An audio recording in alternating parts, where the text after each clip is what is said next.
Have you been saving the shirt? I actually just got it a couple days ago. Do they make that in my size? What are you, triple X? Double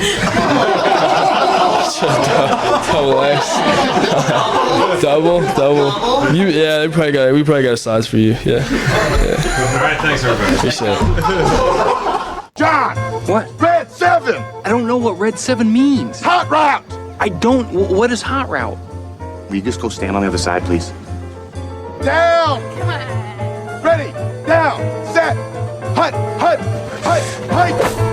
Hit me! Booyah! That's what we call a sack lunch. Nom, nom, nom, nom, nom, nom. It's time for the Soonerscoop.com postgame show presented by Eskridge Lexus in Oklahoma City. Eskridge Lexus is the official travel partner of Soonerscoop.com podcasts. Now, here's your road crew, Carey, Eddie, and Bob, wrapping up all the action and reaction from this week's game. Welcome back. It is the Eskridge Lexus postgame show from Soonerscoop.com, and the Sooners, they win it. They win it easily. They win it handily, 51-14 over Kansas State. We welcome in the entire crew. Josh, Eddie, Bob, they are all here. Josh is drinking his whiskey. Eddie and I are partaking in our usual post-game fare. The Coop Ale works. Eddie's going with the spare rib tonight instead of the F5. Change up. He said you had that at the Thunder game the other day. No, I had it last night, just hanging out. Oh, okay. I had one in my apartment. So I think you can get the spare rib at the Thunder games now. I have the Oktoberfest to celebrate the end of October, which I'm a big fan of, and Josh is drinking his whiskey club offering, I'm sure. All right, Josh. What did you think of Kyler Zinger? I honestly, I guess because my Eddie question respect is so high, I thought it was going to, you guys warned me before it came. I thought it was going to be a little more ferocious than it was. Like, that's okay. Like, I mean, it's kind of, like chubby joke. That's a little bit of a low blow, but whatever. It was funny, but I'm going to forever have to live with the fact that I didn't retort, no, I meant in a men's size, Kyler. See, before the pod, people, Eddie told us he had a retort he was ready for. I really thought you were going to go somewhere with triple X, Eddie. That was where I thought you felt like you should have taken that. Tell him he can't borrow any Magnums anytime soon. Something like that. Like, that's where I'm really glad. I don't want to misrepresent as co-owner of this site that you didn't go that way, but it doesn't shock me that that's what you would have thought. Yeah, I don't want to misrepresent myself. Yeah, no, that's not the. I thought we were cutting out the dick jokes. That's not a joke. That's a fact. Touchdown, Texas. Bob is watching the game. Apparently, Oklahoma State has been looking good. Which it just kind of shows you the Big 12. Look, I'm going to put it out there right now. Congratulations to me for spurring the Sooners on to victory today by all of my comments this week about how this was a dangerous game. How they didn't play physical against either Army or Texas. They got pushed around. My words clearly did not fall on deaf ears in the OU locker room. It was just you, right? It was clearly me. Just you. Now that we have that out of the way, are you ready to issue a public apology to everybody? Saying this was the most dangerous game left on the schedule. No, in all seriousness, you don't know when the upsets are going to happen. In all seriousness, Kansas State is a bad football team. Yeah, they're not like good. They are a really bad. They're football not as bad team. as TCU. TCU might have the biggest inside locker room problems that. I mean, that ever existed. That is a direct result of the Turpin news and just not being ready to play, right? He's a big part. He's one of the biggest parts of their offense. And they got a new quarterback. Who knows if his hand was even working today. Yeah. Well, I didn't get to see any of that game. I wouldn't have watched it even if I could have. Now, did they lose on a butt fumble? Or there was a butt fumble in the game. Okay. I did see that on the Twitter. Can we talk about how locked in Bob was on this score, though? Bob had 48-17 in the pregame. Oh, I didn't hear the end of it up in the press box. What did I end up going with? 51 what? You had 52-24. I mean, we were all pretty close. We were all like within a total of about 11 points. Sort of thought this would be a laugher as long as they played well and got up early, and that's exactly what happened. Well, look, you got that first 3 and out. Like literally, the first 3 and out was like, this is over. It felt that way to me. Absolutely, that was the most complete game that OU's played all year. There's no doubt about that. Here's Lincoln Riley talking about my motivation this week. I don't know if it motivated us, but we knew it was key. That's our players did hear that all week, and we've prided ourselves on being the most physical team on the field every time we step on, and being the most physical team in this conference. And so every week's a challenge that way. Kansas State certainly is one. We've had a lot of epic battles with them over the years, and we probably will continue to do so. So if you're going to beat them, you can't let them just beat you down like they do a lot of opponents, and our guys responded. I was also in Kenneth Murray's head this week. Yeah, I mean, that's just something that's been preached to us all week. I mean, obviously, us as players, we heard the chirping. We heard what was put out there, how they wanted to come in and control the ball like Army and try to play physical and stuff like that. So, I mean, for me and the rest of the guys, especially the guys up front, as soon as we heard that, we were just, extremely happy, excited on the inside because, that's just type of ball that we love to play. So, that physical style of ball, something that, that was preached to us, all week, and I feel like we did a great job with it today.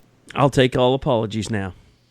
I mean, it's been a long time. Only Carey can turn this into I was a positive in this whole situation. Thank me. Thank me now. Stop really coming after me on Twitter and heap your praise upon me. There should be no praise given. I expected hey, that was my bad, guys. I missed on that deal. Hell no, that's not going to happen.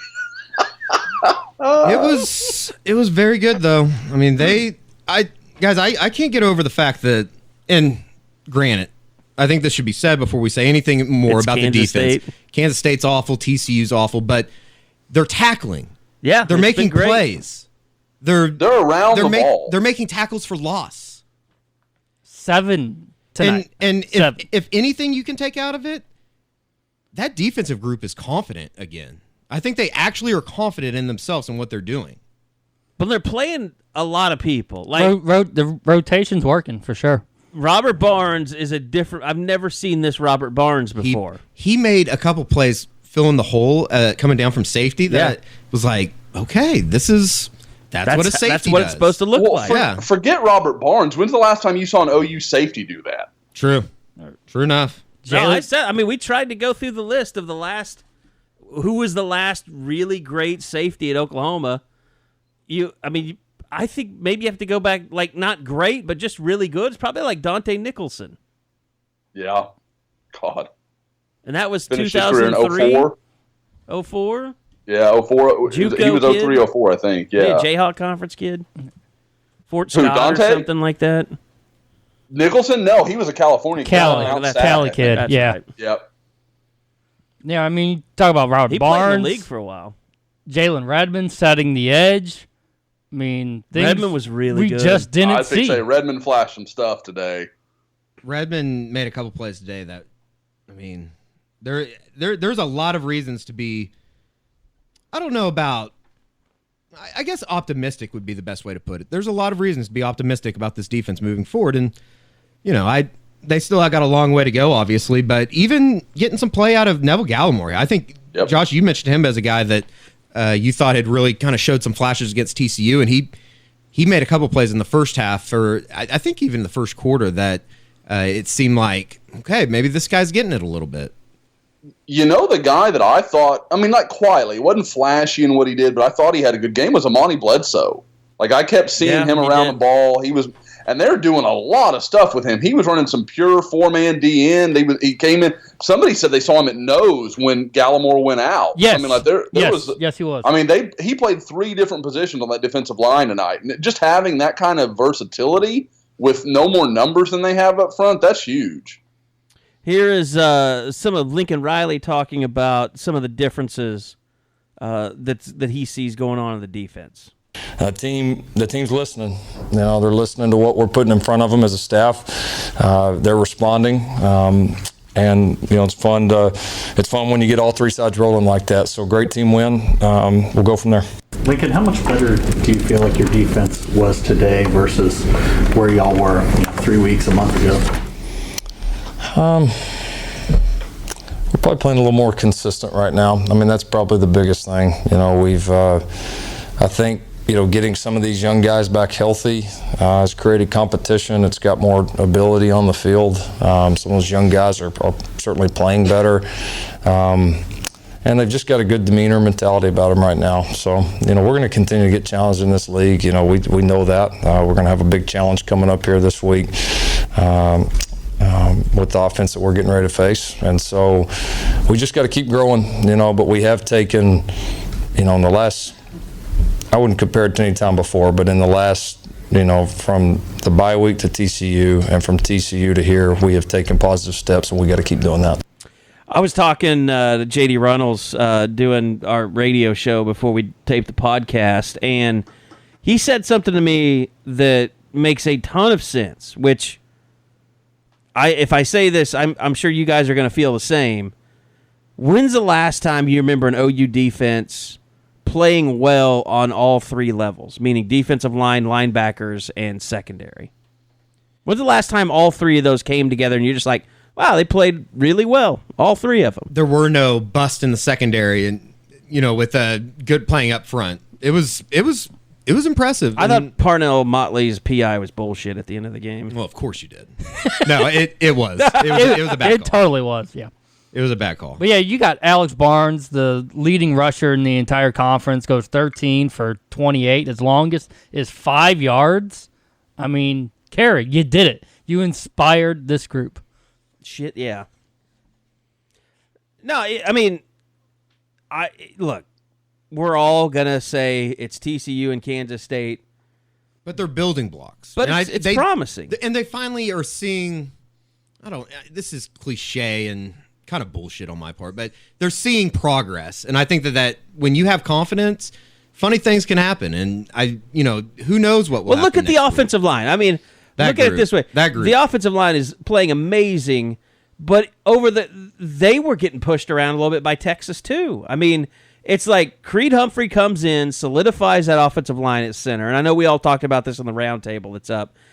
But then all of a sudden Ben Powers gets healthy. Cody Ford's been really good all year. Like, when's the last time you watched the offensive line and thought, well, Drew Smee is screwed up again? They're getting it's been a long time. They're getting to a point right now where, and Ben Powers talked about it after the game, CeeDee Lamb and Cody Ford even talked about it. They legitimately are getting that feel of, Baker in the last couple years as far as they could score every time they get the ball. Yeah. Literally have on a chance. On anybody. Yep. Literally have a chance to score at any moment. And guys, you saw, CeeDee Lamb, he had 4 catches today, and 2 of them go for touchdowns. They've dropped 50 points 2 straight weeks. I didn't feel like either game they were just perfect. Today they were pretty sharp. When they score the first 7 drives, 9. First 9. I'm probably wrong. Today was pretty damn impressive. TCU, there were gaps. Like, there were places they could have been better. And they didn't really have the most dangerous receiver in the country in either game.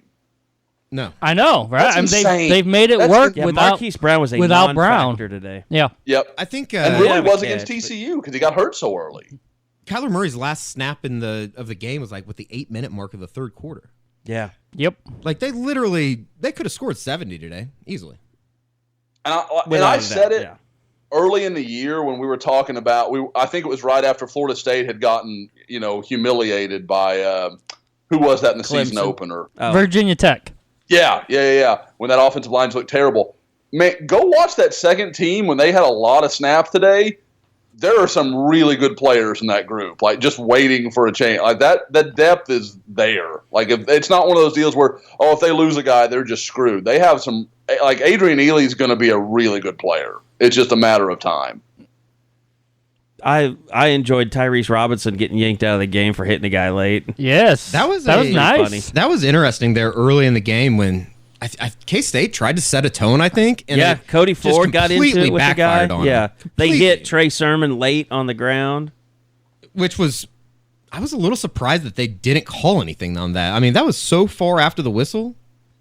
You know, guys, the whole thing with both of those, with Cody Ford and Tyrese, that had me thinking, you know what's amazing? Ben Powers is never in on that stuff. And he's so intense, and you can tell he just runs hot. But he's never involved in that crap. I think Ben Powers, like, football IQ is about as high. Like, I'd love to ask Bill about that, as far as he seems like he's one of the smartest players they've had in a while. Look, you see what his dad tweeted about putting up 75? I mean, that's an intense family there. Little did we know that his dad is awesome. That first touchdown when they hit Calcaterra and he just wide open, almost like a flip of the Lamb play against TCU on the first drive. That's exactly what it felt like. Watch Powers on that play. He is just toying with that defensive tackle. Like, it's not even a competition. Like, the kid's moving and shaking. I don't feel like Ben even moves his feet. Like, he just, like, slapping the guy around. Like, I don't know. Like, it was just something about the angle. I just happened to watch him real close, and it was just funny. I mean, that dude was locked in this week. He was ready to hurt some people. And it's funny is we've been talking how OU's offense almost feels like it score every single possession. That's a play where Grant Calcaterra clearly said he knew he was scoring a touchdown on that play. Yeah, they've had a couple of those. Ben Powers, he wouldn't exactly say which ones, but he said that there was a couple play calls that they made that they just knew they were about to score. I mean, and that's what guys, we're talking about the defense. I mean, it's obviously they're not operating at that level, but it's amazing what a little confidence can do for you. It just builds on itself. And, okay, we can do this. We can make a play. We can get off the field here. Well, it's the same thing for the offense. It's just at an extremely, extremely different level. The offense is just like, we can do whatever we want, whenever we want. And the defense is starting to think, hey, we can actually get off the field here. We can make some plays. We can get the ball back to our offense. And it shows. They look confident. Look, offense, we can drool over them all day. Yeah. And they're worthy of it. I mean, I will say this, and that was part of one of you guys came with that question on the round table. I don't know if any guys had a chance to read that stuff, but the thing about Kyler, today, the thing we played at the start of the show, coming in and being dressed out and knowing Russ was on the sideline, Russell Westbrook, and it's just, he is not as likable, or he's not as good a story as Baker was. Right. And I almost hate that for him, because what he's doing, you could make an argument that he's having a better season than Baker has had in his 3 years that he was here. That's what I put in the roundtable, just as far as this is not normal. No. To average 10, 11 yards a play is not normal. I mean, they're replacing the guy that's arguably the best player to play at Oklahoma, one of the best college football players of all time, and they just continue to set the bar higher each week. Yeah, I said no emotional investment because he feels like a 1 year rental. He's a rented player. Yep. They feel like. Well, and the thing about that is Baker had 2 years to build. I mean, his first 2 years were great. His third year was so far beyond the other two. It's not even close. Kyler's operating at his third-year level and had no prior 2 years to build to it. He's it's just his first doing full it. season, yeah. And that's my just, God, what if he had unbelievable. another year? Holy crap! And that's he's doing what he's doing through the air, and then you watch him on that third down where he fumbles the snap, and just okay, I'm just gonna go pick up this 3rd and 4 on my own. Just so who can do calm. that? That was really impressive until Austin Kendall did it. Jeez. It looked a little different. It looked a little different Kendall there. made a lot of plays with his legs. I'm just saying he did the same thing. He dropped the snap and then he ran for a first down.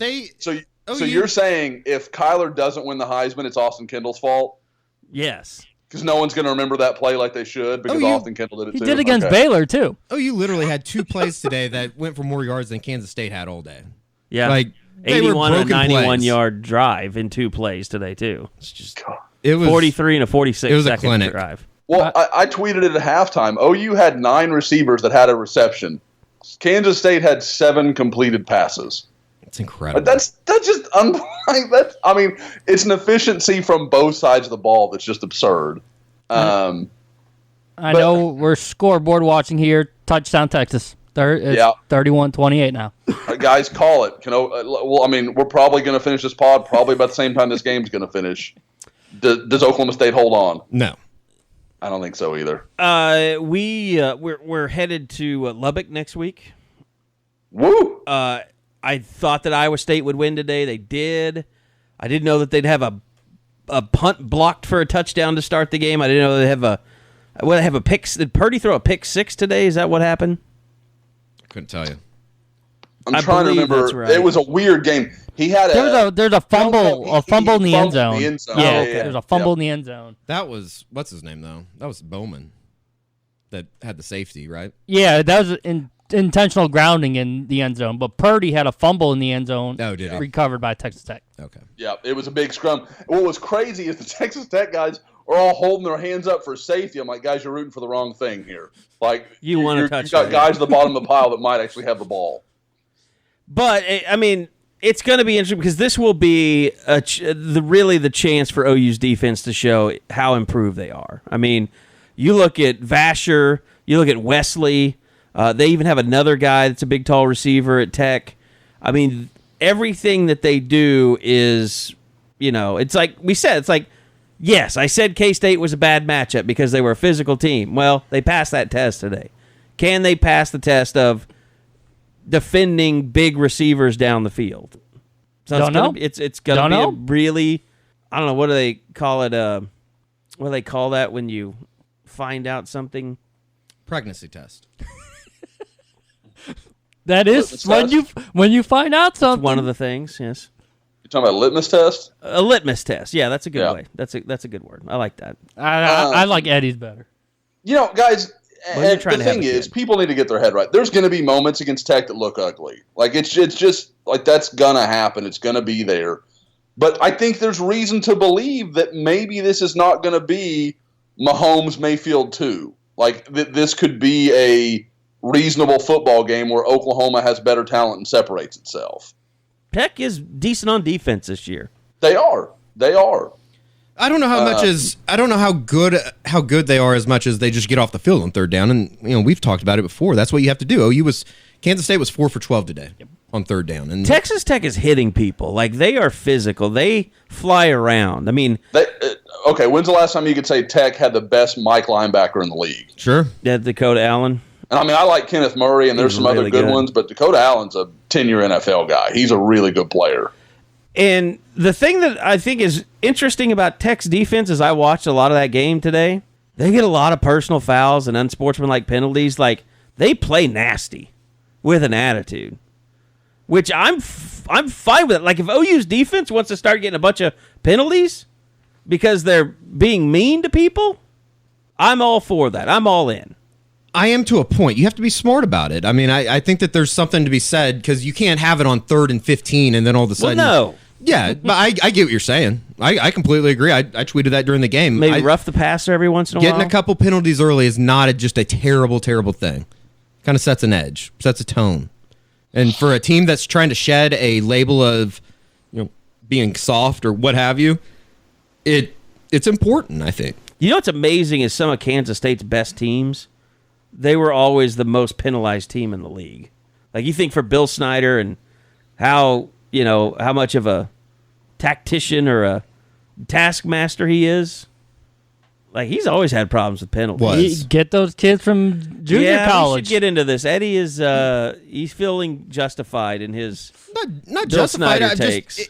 Bill Snyder is bringing that program down. He's holding it hostage. Oh, I don't think anybody's questioning that. It's time. He's just, I mean... He's going to die on that sideline. You think so? Yes. God. And but the thing is, if he keeps up like this, Carey, he'll destroy everything he built. It was his to destroy. I mean, he's doing it. You can argue that. He's doing it. Don't you want to leave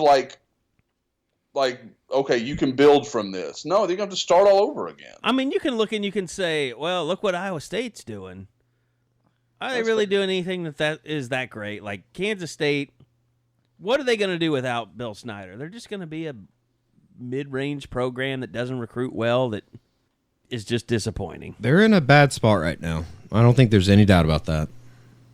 Will Kansas State ever win a Big 12 without Bill Snyder? No, probably not. But, I mean, are they really expected to?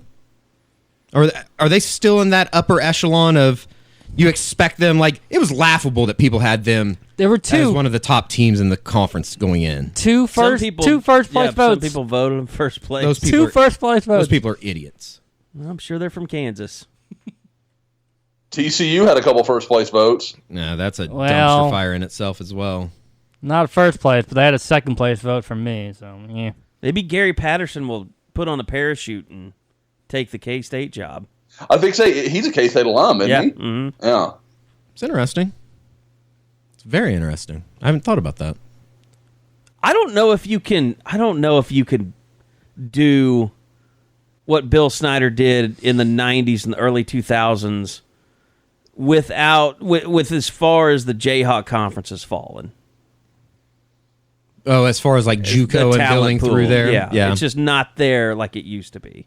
Maybe call Jason Brown down at Independence. Get him to Manhattan. Oh, my. You want to talk about disaster.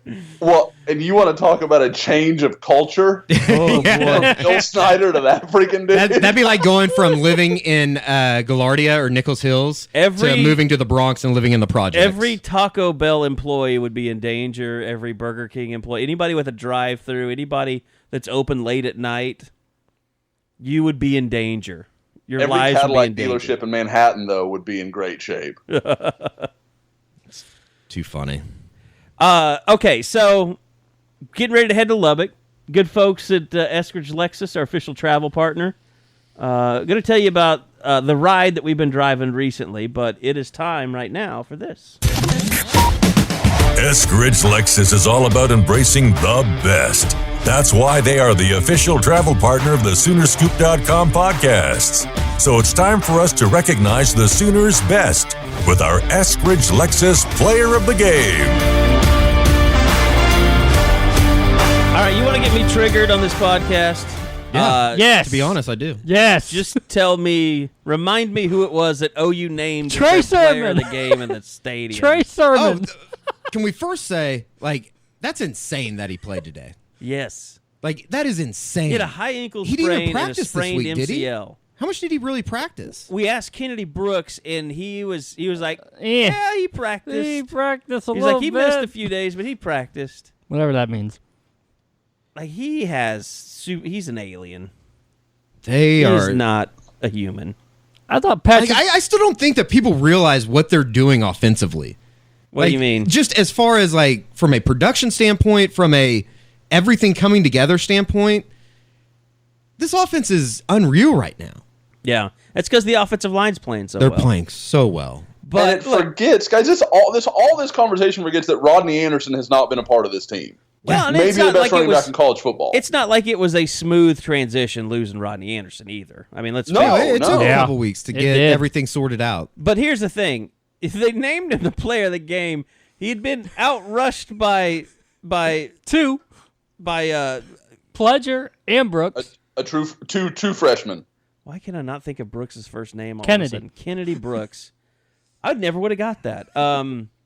He got outrushed by Kennedy Brooks, who had a spectacular run and evaded a defender, inside the 5-yard line to score the touchdown. But the other thing was, if you're going to name an offensive player of the game, how is it not CeeDee Lamb? 2 touchdowns, 160 yards. He did it. He had to step up because Marquise Brown was not a factor today. He's your player of the game for me. CeeDee Lamb. He was really good. He's my Eskridge Lexus player of the game. Is that where we're going right now? Yeah. Players of the game? Mm-hmm. Anybody else want to go? I'm going Kyler. The dude almost had 400 yards of offense and 4 touchdowns. 352? And, he had 46 rushing, too. He almost outrushed Sherman as well. And what I'm telling you is he's able to distribute the wealth. No Brown, it didn't matter. He found guys. We talked about 12 different receivers. Not all that was Kyler. Obviously, Austin Kendall had 3 completions, 2 to 3 different guys. But he didn't just lock in on one dude. He went through progressions time and time again. And then when you need to make something happen, like dropping a snap or something, he was able to just pick it up and go. So I thought this was one of Murray's better games. Can I completely cop out and give it to the entire offensive line? No. You're good. They deserve They averaged 8.3 recognition. I'll be like Eddie and just kind of take something off the wall. I'm going to go defense and go with Curtis Bolton. I thought he had a great game. I saw him. I thought he was everywhere at certain points in that game. Now, do I think he was the best player in the game? Probably not. But I think Murray and Lamb are really obvious choices, and nothing wrong with taking those. But I guess just to spice it up a little bit, we'll go a little different. This had to be a season high in tackles for loss, wasn't it? I don't know. Those Seven? first 2 games, they racked them up. Yeah, I think I want to say they had 9 against UCLA. Yeah. Well, they had 6 sacks, I think. I mean, they really dominated those first 2 games, and then they just fell off a cliff. But this is not a team that you usually get a lot of tackles for loss against. I mean, they're a power running team. They do a lot of RPO stuff. They don't really throw the ball out. I mean, they're not designed to lose yardage. So to be able to get 7 tackles for loss, I mean, to me, that was probably the most impressive thing I saw today. And they get Did real Texas ones. Just give it up? Or is it 4th and It was 10 4. now? It was 3rd and 10 from the 1. They get real, not like 1 yard. They get like 4 yards, get 5, get real tackles for loss. Jalen Redmond had 9 yards in losses on 2.5 tackles for loss. Bolton had 8 yards on 2.5 tackles for loss. Kenneth Mann 4 yard on 1 tackle for loss. That's impressive. So, where do we want to go? Who is officially the Eskridge Lexus player of the game? I think it's got to be Murray or Lamb.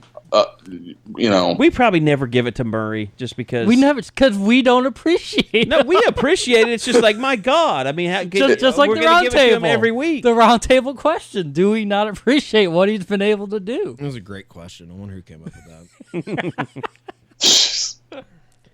So, okay, we'll give it to Kyler Murray. Will he be a Big 12 Offensive Player of the Week again this week, too? Yes. Absolutely. Will Greer had a pretty good day. Yeah, on Thursday? Yeah. That's true. I don't know. I mean, I bet they go Co. How about that? Yeah, I can see it. Big 12 loves to. That's gutless. Well, I don't know why that triggers me. Like, it's just like when there's like 6 guys on the all Big 12 basketball. Didn't they have 3 running backs on the preseason team because there was a tie? Knock that off. Pick somebody.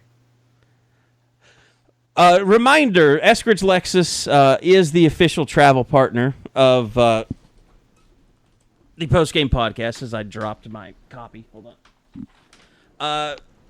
Us boys took a ride in a brand new 2018 Lexus LS last week to go to TCU. Fantastic car. Bob always makes Eddie sit in the back seat. I prefer the back You seat. do realize I will get car sick if I'm sitting in the back. Convenient excuse, all right? I like the back seat.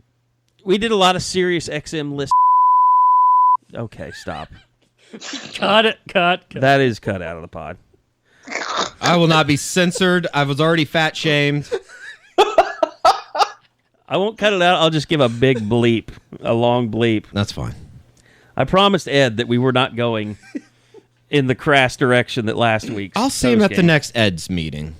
You want to come up there and hang out with Ed? I'll see him at the Ed's meeting this week.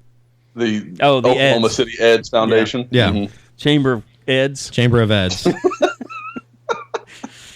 Well, we want you to go see this Ed. They've got the 2018 LS models. They got big rebates from Lexus and big discounts from Eskridge. So these cars are just like the 2019s.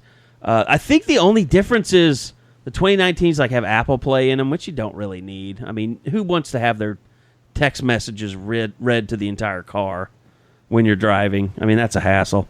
But the 2018s, they have all that stuff, the Bluetooth and all that stuff. But also, you go in, you talk to Ed, you tell him you're Sooner Scooper. He will give you an even better deal. So we've had someone do that already, and we want you guys to do it. So Eskridge Lexus, 1998, brand new LSs, great discounts.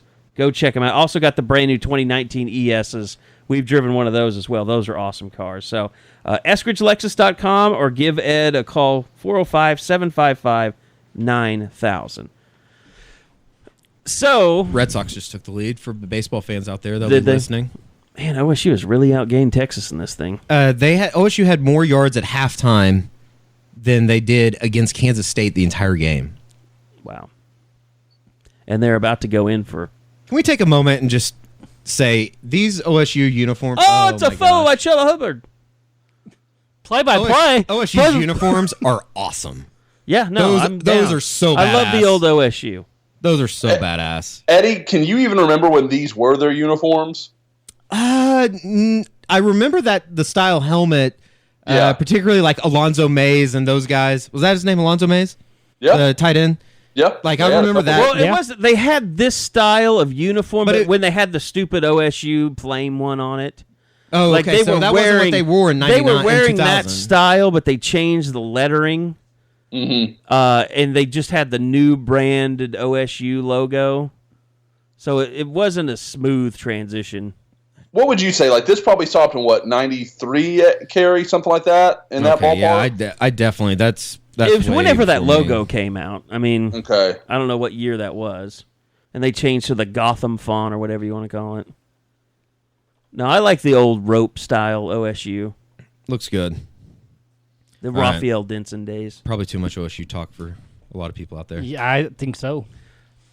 Okay. Deal with it. Yes. We talked good about your defense, people. You know, get off our backs for a second. By the way, they did announce a sellout today. Anybody find that curious? Always. No, because I think there's been lesser crowds before. It's one of those deals Did that... somebody buy a whole bunch of tickets yeah, at the end? it to keep happens. it? It happens every year. That at least a couple times a year where it's like, oh, And then that's like 86,000. all of a sudden it's a sellout. I really wanted to go down to the ticket office. I don't know why this is a big deal, but like I wish I would have gone down to the ticket office and asked if they had any tickets left, like right before kickoff. So I don't know. It was a weird game. I mean, it was boring. They played really well. I was bored. No, it was. Sorry. I literally remember thinking. Sorry. There was like 4.5 minutes left in the third quarter, and I looked up and I turned to Dylan Buckingham, sitting next to him down on the sidelines, and said, "There's literally a quarter left." Eddie. Yeah. That's funny because at 5 minutes, a certain media member left the press box thinking it was the fourth quarter, and there's still 5 minutes left in the third. Really? I didn't realize that's what happened. Yes. Jesus. I mean, I would have left. I just went outside and had a beer. Had a smoke outside and just came back at like 30 minutes left. Or 30 minutes later. Probably should have. Okay. We've done the player of the game. We might as well move on to the play of the game, which is kind of hard in a 51-14 win. But I'm assuming, I don't know, we could probably make this a little bit better by saying the defensive play of the game. Would we be down for that? Sure. Well, let's do that, shall we? Ah, damn it. Eskridge. Sorry. The game is over. The stats are in. Now it's time to grab a Coop Ale Works beer and raise a glass to our play of the game. All right. All that being said, defensively, you look at the stat sheet, and something that we've talked a lot about. There was a fumble recovery on a kickoff return. That wasn't forced by anybody. It wasn't. It was forced by a Kansas State player, but still, no interceptions. I know. And there was one forced fumble, but recovered by Kansas State.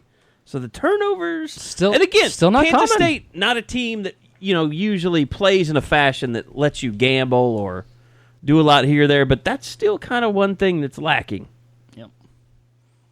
Of all the pros and positives that we've brought up about the defense. They're going to have to force turnovers, whether it be next week in Lubbock, especially in about a month up in Morgantown. They're going to have to force a couple turnovers because you can't rely on them, I don't think, getting off the field every time on third down. You have to shorten some possessions at some point and put the offense in a good position because if they do, they're going to score. They're going to take advantage of it. Because I'm just thinking play of the game. Easy. Defense. Easy. You want something that epitomizes the whole transition, the roughing, it's Buki. The hit? Yes. That knocked him out of the game? Well, we know he's okay. He was dancing and everything. He's fine. That is what you've wanted to see from Buki and the defense. Big, hard-hitting, physical hit. Yeah, he almost put his life on the line. There was a moment where I was like, oh, God, he's dead. But since he gets up, I thought that it's clearly that is what the defense is right now, and that's what you want it to be. The play that almost was your boy Rambo. Oh. Guys, I've never been so not heartbroken, but like I called that. That was going to be perfect. It was going to be golden, and he couldn't have been more wide open. Oh no. The pass couldn't have been better. Basquin with a great throw. Oh my gosh. But he nice did to come see back. Basquin back today. Yeah, he did have a couple receptions. Shit, Reggie Turner had a couple reception today. And you know what? I liked what I saw from him in that one play. But yeah, that was Rambo did come back and have his first career reception that went, what was it, like 16, 17 yards, something like that. But that was perfect. It was a perfect play call. It was perfect everything. You know, Josh, I never saw replay of it. If Rambo catches it, do you think he gets caught from behind? I don't. I don't think he does. Especially because, like you guys said, the throw from Baskin was good, so it's not like he was slowing up for it. He really was. He might have gone a little offline to go get it, but other than that, he was still at a pretty high rate of momentum. I don't think they catch him because it's not like K-State's got a whole bunch of high-level athletes back there, at least compared to a guy like Rambo that has plenty of speed. CeeDee Lamb ran away from them. Yes. I'm not saying he's slow, but wow. I mean... Is CeeDee faster than he gets credit for? I wonder after today. Well, I think it's just one of those things. There was one things. play where the guy had the angle on him, and he kind of stutter-stepped like he thought maybe he'd cut it back to the inside. But then he just kept going, and I don't know if that threw the DB off. I almost think it's like one of those deals he that just ran right past him in the end Marquise zone. Brown's so fast that everybody forgets that CeeDee's pretty damn fast.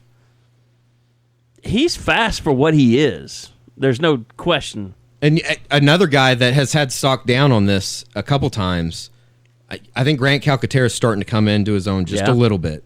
Just a little bit. We've seen shades. I was a little surprised that he got caught from behind there on the long throw on the west sided sidelines, but at the same time, he's starting to come together. I think. I am. And his hair looks phenomenal tonight during the post game. And he said he's growing it back out. Yeah, I can confirm. He told me that he's growing it back out. It looks incredible. I might just try and rub my hands through it one time this year. Guys, if I went offense, I think that Kennedy Brooks. Now that I can remember his name. His run definitely deserves a play of the game mention. Because he was going to get caught, right? And did a little dipsy-do, and got rid of that guy inside the 5-yard line. I mean, that was amazing.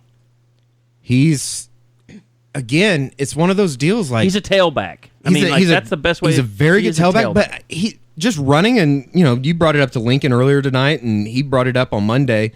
It just looks so. Not slow, effortless. But effortless. Yeah, that's exactly the word. Josh, was he?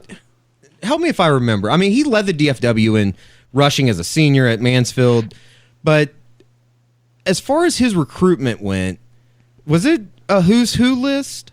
It was OU or Wisconsin. That's how I always saw it. Okay. I mean, and he had it was exactly what you would expect. Like, not what you'd expect, but like OU, Wisconsin, Colorado. I mean, like good programs, but not like the cream of the crop. I mean, and I think it was a lot of what we talked about. Kennedy Brooks is not a guy that you walk past, you're like, wow, that's a crazy looking dude. And then when he runs, you're not like, oh man, he runs 4.3. Like it's kind of hard to quantify why he's so good. But like I said, I remember talking to, Joey McGuire, who's now an assistant at Baylor, but was Cedar Hill's head coach for years. And obviously being at Cedar Hill, he'd seen a lot of great players. And I remember talking to him about Kennedy, and he goes, Josh, he might be the best running back I've ever went against. Okay, and you're like, that's all you need to tell me. Yeah, like, wow, okay. Like, I mean, it's really, I remember the first time I saw him, it was before OU was even involved. It was his junior year.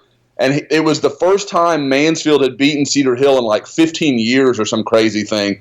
And I think he dropped like 330 on Cedar Hill that night. And you're like, wow, okay. And for Cedar Hill starting that night, Charleston Rambo, he had a big night. So, just obviously there was a reason I was at that game. There were a lot of dudes who could play. All right, so our Coop Ale works. I didn't get my player of the game. Go ahead. Or play of the game. Too bad, Josh.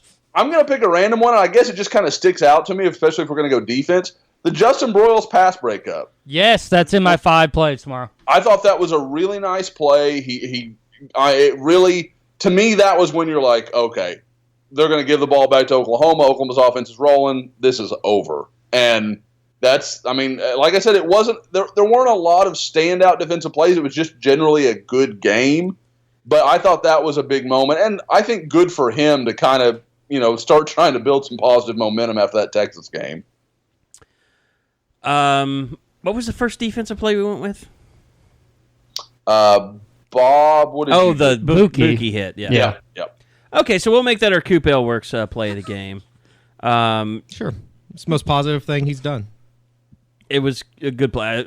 I think he's okay. Hopefully he's okay. I do think through the last 2 weeks, and maybe it's a coincidence with Robert Barnes and the safety's playing well, Buki's starting to maybe just maybe make that turn. He's starting to make some more plays. He's starting to be around. Well, they the ball don't have a him bit up on more. the line of scrimmage, so that's a good thing.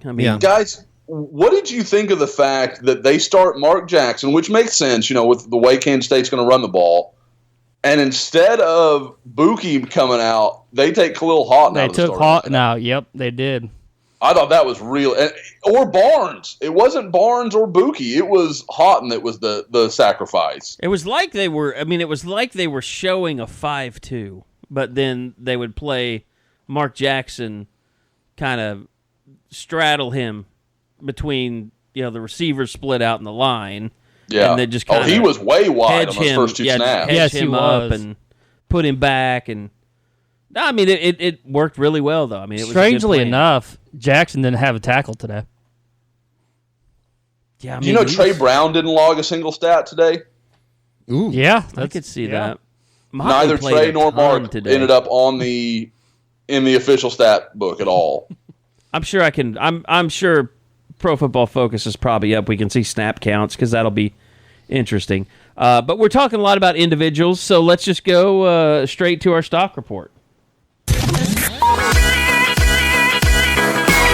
Whose stock is up and whose stock is down? It's time for the AMC Mortgage Stock Report. If you're on the move, check in with AMC Mortgage for all your home loan needs. All right, so it's time for the AMC Mortgage, Kyle McCord from AMC Mortgage Stock Report. I've told you guys about Kyle before. He is a personal friend of mine. He's done loans for a lot of my on-air colleagues, and he is a lifelong fan, a season ticket holder, an alumnus of OU. His grandfather played for Bud Wilkinson. But he is with AMC Mortgage, and if you guys are looking for a home mortgage or you have any home mortgage needs, make sure to get in touch with Kyle with AMC Mortgage, NMLS number 1256166, an equal housing opportunity lender. You can get in touch with him at 405-623-3802. It's 405-623-3802. He's been originating loans with his team in Oklahoma together for over 16 years. And in addition to standard, conventional, FHA, VA, and jumbo financing, he also specializes in first-time home buyers and loans requiring down payment assistance. Well, I think, Eddie, you brought up the name. I think the first stock up should go to you because we've given him stock down so many times. Oh, Grant Calcaterra? Yeah. Let's go with them then. I thought that he's starting to play well, and it's one of those things that he hasn't necessarily been bad at any times, but I think that there was just higher expectations. People thought that he was going to be a guy that you drop here, fumble there, and you get hurt. You thought he was going to be the guy that when they needed to go to somebody in the red zone, you thought that he was going to kind of be that guy, kind of fill that void that Mark Andrews had left. And I don't want to say... And then Lee Morris happened. I mean, he's one of the biggest surprises on the entire football team. And you did see, though, Grant Calcaterra make a the first touchdown today. That was a play that Kyler Murray said that they ran last week to the opposite side, and I think it's something to grow off of. He's going to be Grant Calcaterra is a good enough player that he's going to always be there, and I think that he will be a pivotal player moving forward for this offense because you're just going to need him. He's a good safety blanket when CeeDee's not there or Marquise Brown's not there, or maybe you're starting to struggle in the run game or something. He can move the sticks. He can find open spots, and it'll be interesting. So he played really well today. You got anybody in mind for stock down? Stock down? That's hard today. It's hard after a game that they played so well. What about your boy? Oh, no, we're not going stock down for Rambo. He had one drop. Is it not fair to go with I'm trying to think. I mean, you can't really take anybody off the offensive side of the ball. They didn't do enough on special teams to really say. I thought Seibert had a pretty good day. What was he, 3 for 3 on field goals? All the kicks were touchbacks. I caught 2 of them. No big deal. I saw one. I'm trying to just kind of talk my way Josh through just this. mentioned a guy that didn't have a tackle today. That doesn't mean they didn't play well. Yeah. Doesn't mean Trey Brown didn't play well. No. I'm not talking about Trey Brown. I said Mark Jackson. Okay. Yeah. I don't know. I mean, what do you guys think? I just think some of the guys who maybe didn't put up numbers, it's not like it hurt that they didn't do well. So it didn't matter in the grand scheme of things. Like, it didn't matter that Trey Sermon didn't have an awesome game at all. So what? I mean, if you want to go another stock up, it has to be TJ Pledger. I thought he ran the ball magnificently in the fourth. You just stop stealing everybody's stuff. You only get one. I'm just throwing them out there. I'm on a roll right now. Maybe someone else was going to throw them out. I'm not. No, I'm fine. I'm getting Jalen Redmond out there now before he gets taken. Guess what? Charles Rambo, stock down.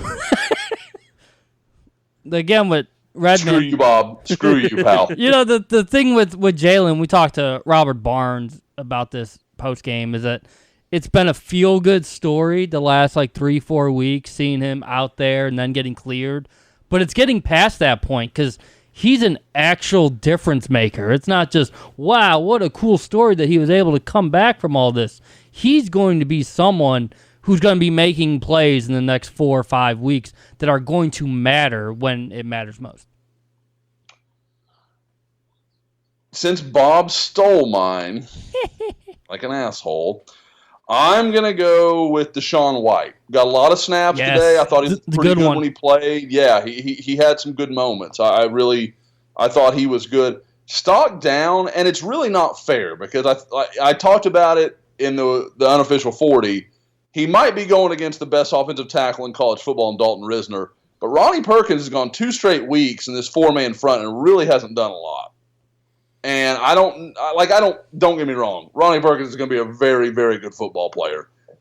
But for whatever reason, it just hasn't happened. I thought when they stuck him in that 4-man front, I thought maybe more than anybody, he was the guy that would have positive results from it, and it just hadn't happened so far.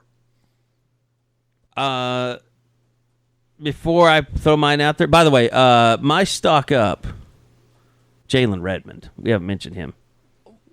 You just didn't listen to anything I said. No. Wow, Bob. And I do a lot of things, Bob. I have audio. I have to pull up Pro Football Focus. Here we go. He's got to set up OU's next challenge so they can win because of him. Oh, don't worry. I'll come up with a doozy for Tech. I will guide them to victory once again.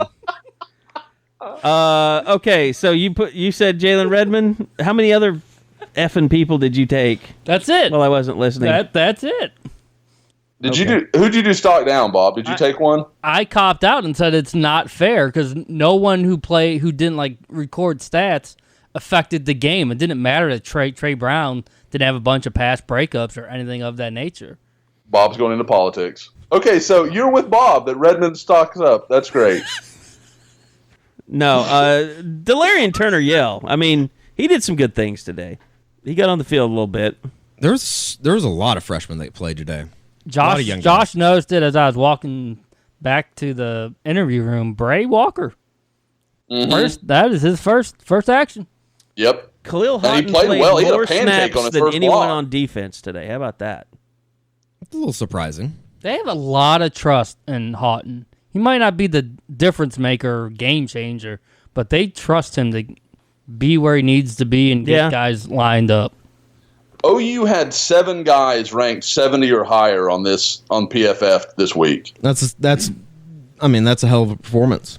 Now 2 of them only got 14 snaps or less. One of them is Buki. He just, he went out. But one of them was Miguel Edwards, which is interesting enough. So, but Bledsoe rated high, Broyles, Gallimore, Redmond, and Bolton.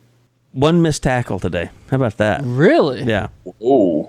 And it was Khalil Houghton. Well, when you play a defense that was formed or an offense that was formed in the 1980s, a bunch of 2-stars. Armies was formed before that, so you can make the argument that maybe OU was just doing a solid for the servicemen. I still think there's some, not like to that extreme. Ball game. But like there was a almost too much respect feel going into that game. Like there you still always gotta go is kick when those you play guys' a ass. service They still academy. want to beat you. Yeah. There always is when there's a service academy involved. Sure. That's a tough line to walk. I get it. Jordan so did we get Parker through all kind of that? did some good stuff today. It was nice to see him back on the field. He got the fumble, too. Yeah. Yep. Isaiah Thomas had a deflection and damn near had an interception. I must have been coming down to the field when Yes, that was I exactly. think it was like the very last possession. exactly if I'm not when mistaken. we were coming. Should we mention that on the goal line package they brought in Brian Mead? I didn't even linebacker? notice that. They did. Yeah. Yes, that's true. They brought in Mead. When?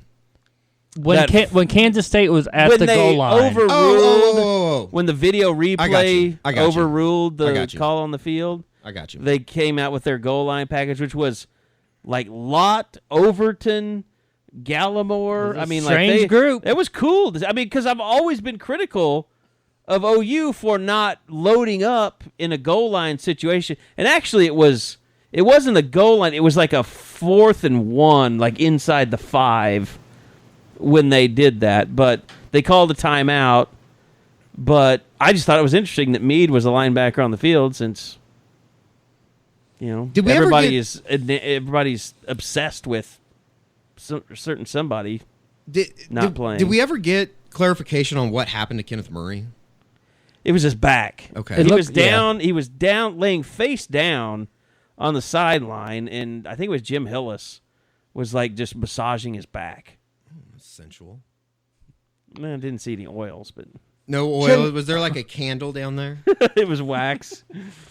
Guys, okay, we talked a little bit about Trey Sermon, playing and how he's just superhuman, and that to go from we thought he might be done for the year to starting this week is just crazy.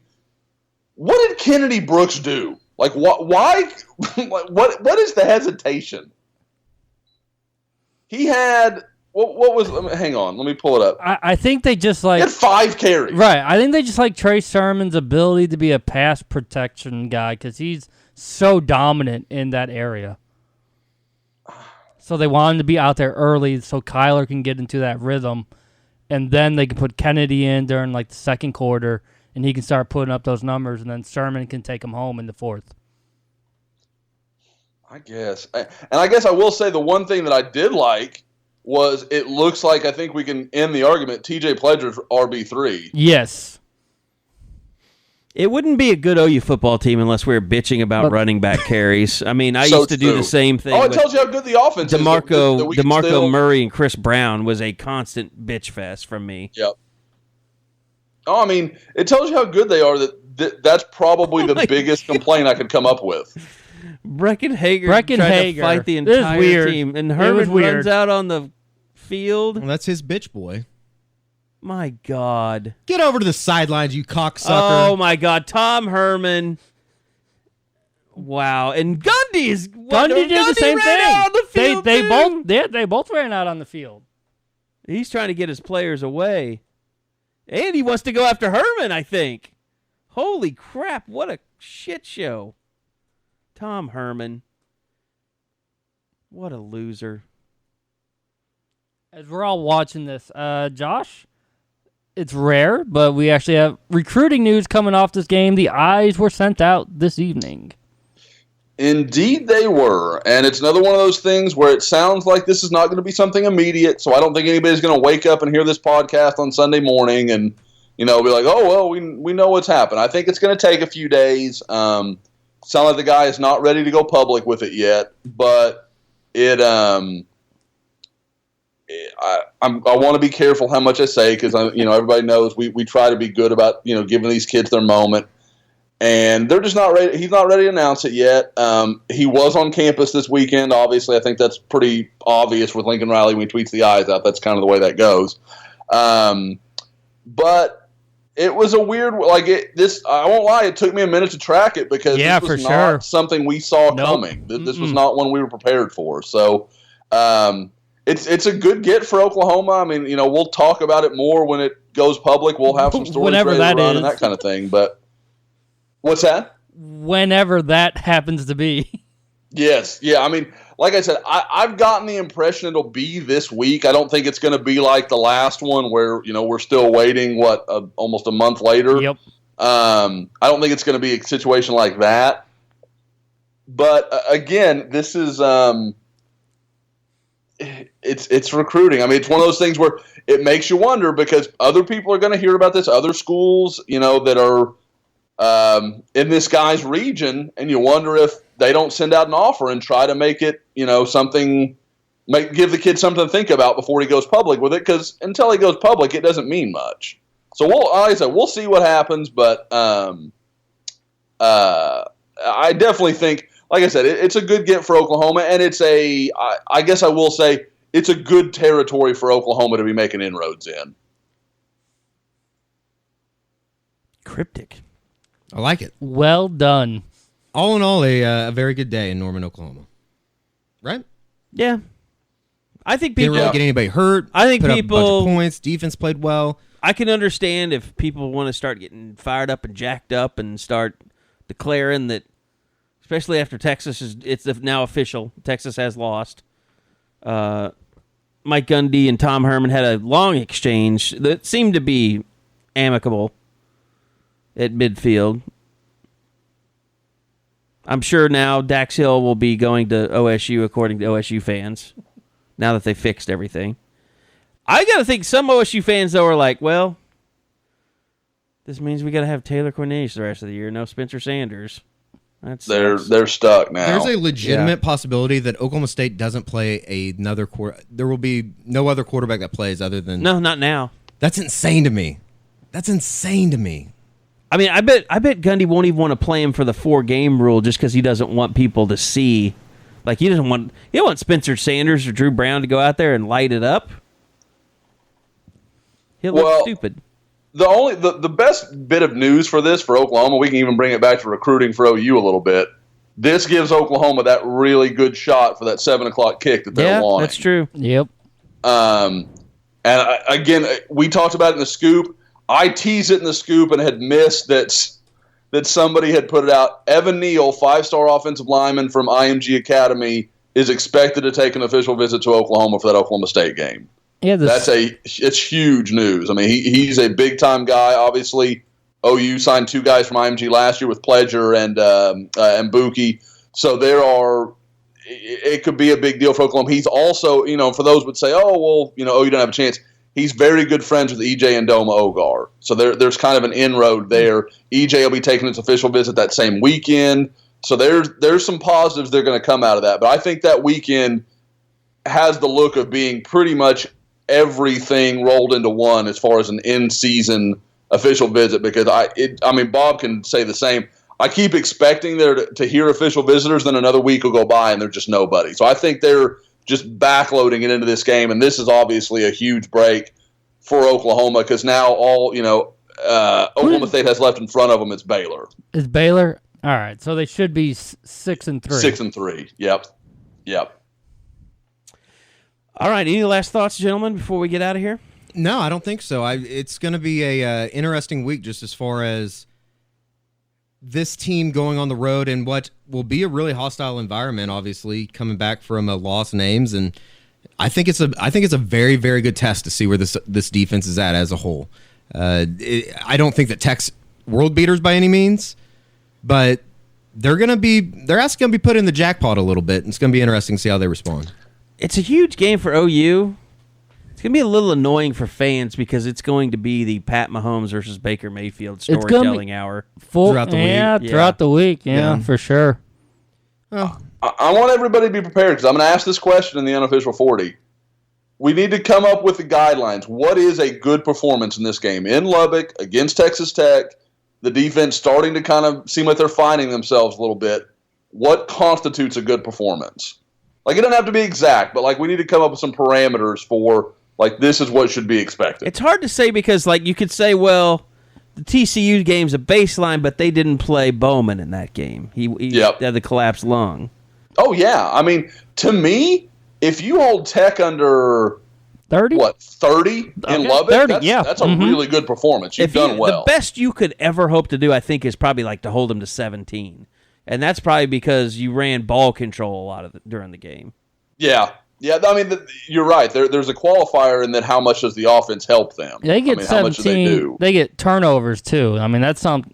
It just feels like they don't get any turnovers, so the team can max out against them. It's a big week. That's OU's now, I mean, like, we made up all the excuses for OU last, or not excuses, but we talked about it with Army and Baylor when they ran those two crazy, wild, statistical games as far as so many snaps played. 55 last week against TCU, 57 this week. That defense should be as fresh as they possibly can be. Here's what's interesting this week coming up. College football playoff rankings coming out. And how are they going to value OU's defense now that Mike Stoops is gone? Are they going to sit and give OU, grade them on a curve saying, well, it looks like they've fixed their defensive issues? I mean, they'll be, 6 or 7, right? Yeah. I mean, kind of.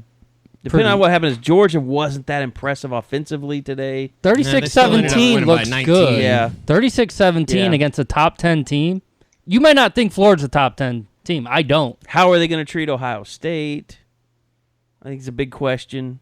I think there's about 5 teams, maybe 6, worthy of being called a top 10 team, and then there's just a bunch of guys that they happen to be there that particular week. TCU losing to KU this weekend doesn't help, really. Oof. But, I mean, that also hurts Ohio State. I mean, because Ohio State had a lot more trouble with TCU than OU did. That's true, yeah. But let's face it, OU's not battling Ohio State for one of those 4 spots. They're battling Notre Dame and Michigan. Yep. And Texas for now, Texas is out of Ohio the way. State goes on a run and then beats Michigan at the end of the year. They're right there in the conversation again. I mean, Texas is out of the way. I'm sure there will still be some AP voters that'll put, because Texas lost by 3, that'll now put them in front of OU because they beat OU head to head. And Maryland doesn't matter for some reason. Yeah, exactly. I was talking to and I mentioned, I think on the podcast, maybe the 40. Guys, if you were picking it, I would say Texas beats OU maybe 3 out of 10, maybe. Right. Yeah. And I think they played a perfect game. And credit to them, they were the better team that day. But they're not the better team. I don't know how anybody realistically looks at it and sees it that way. The only thing about that game that is puzzling to me is how OU had to come back like they did. Texas, you can say that Texas has done the best job against their offense all year, even though they ended up scoring 45. They still had 24 going in the fourth quarter? 24 going into the fourth. A couple turnovers from Kyler. Nobody else can say that. Yep. It was the only time I thought all season. No, that's not fair. Iowa State, at times, OU looked out of sorts. But that was pre-Kennedy Brooks. They were using Marcellus Sutton as their main backup. And the offensive line was not doing what it's doing right now. It was starting in that game. But again, man, if that offense keeps playing like it has, and that defense can be close to what we've seen the last 2 weeks, there's nobody in the Big 12 beating that team. Yeah, I agree. All right, fellas, let's go ahead and shut her down. That way I can get this thing up tonight or early this morning. But appreciate you guys joining us. Appreciate you, Josh, as always. Sooners win it 51-14. 2-game win streak after the Texas loss. The defense has looked good. The offense continues to roll and get better and better, which was unthinkable. It's happening. But now the big challenge starts. Going next week to Lubbock, taking on Texas Tech, who just lost to Iowa State today. But Alan Bowman is back as quarterback. It will definitely be their biggest challenge since Ruffin McNeil took over as defensive coordinator. For Josh McQuistion, for Eddie Radosevich, for Bob Prisbillo, I'm Carey Murdoch, and we'll see you right back here next week after the Lubbock game, after the Texas Tech game, on the Eskridge Lexus Postgame podcast.